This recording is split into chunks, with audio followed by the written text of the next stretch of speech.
Hello, rock and roll. Welcome back. You've made it this far in your music training. Congratulations. Learning all of the information about rhythm and pitch the first time out is really, really difficult. So I want to congratulate you on making it this far. The rest of the components of music that we'll learn about today are a lot simpler, a lot quicker to grasp once you've gained the basic, rudimentary notions of rhythm and pitch and how to read music. So the first component we'll talk about in this video is dynamic. Dynamic is the degree of loudness or softness of a piece of music. Now, most of the terms that we get for dynamic come from Italy. That's where a lot of these were developed, and musicians all around the world use these Italian words. So the first Italian word we'll learn is forte. Forte is the Italian word for strong, and this is the word that we use to describe loud music. So if you want to play something strong and loud, you'll see this symbol, which is a lowercase script f. That means forte. If you want to play something very loud, you could play fortissimo, which is represented by two f's.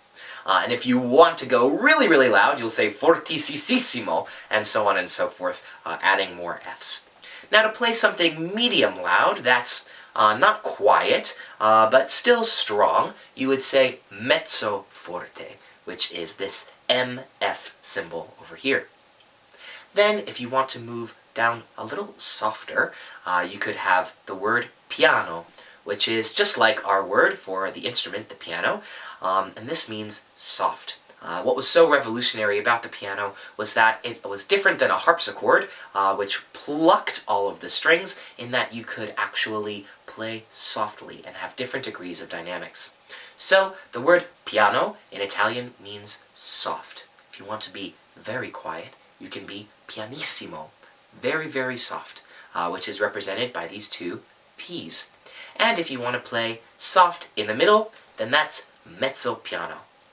Now for this age group, going soft, soft, soft, and loud, loud, loud is something that the kids really, really grasp onto when they're working in music class. And you can use this also in your day-to-day teaching. Sometimes if they have a little extra energy, it's nice to be able to let it out in a controlled way by saying, okay, let's make a really loud sound, and now we'll get softer and softer. And I found that a lot of the time, if you're trying to get a child's attention who's a little bit distracted, sometimes being very, very quiet is a really good strategy to get them to wonder what's going on and listen a little closer. So the next component of music that we'll be talking about is tempo. Now, tempo is the speed of the rhythm that goes on in the song. Now, this is also something that kids love to play around with. You can have a really fast tempo. Let's say we're going in 4/4 time.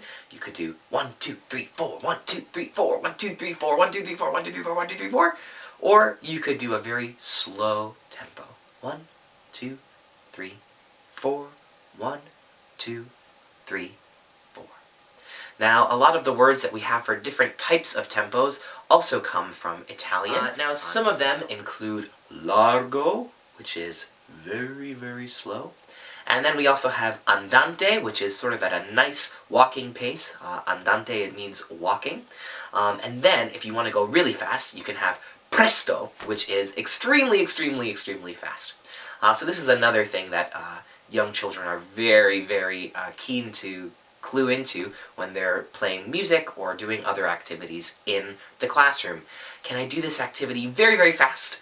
And now, can I do it very, very slow? Another great way to calm children down. The last component that we'll talk about in this short video is timbre.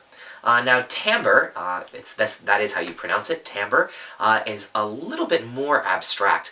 This has to do with your tone of voice, or the tone of different instruments. So, some people may have a very nasally timbre. Some people may have a very forward and front timbre to their voice. Some people may have a timbre very much in the back of their throats to their voice. And we can also use the word timbre to describe the quality of sounds of different instruments.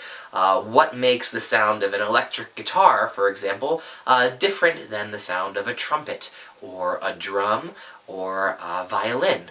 All of these different sounds affect the way that we hear and experience music.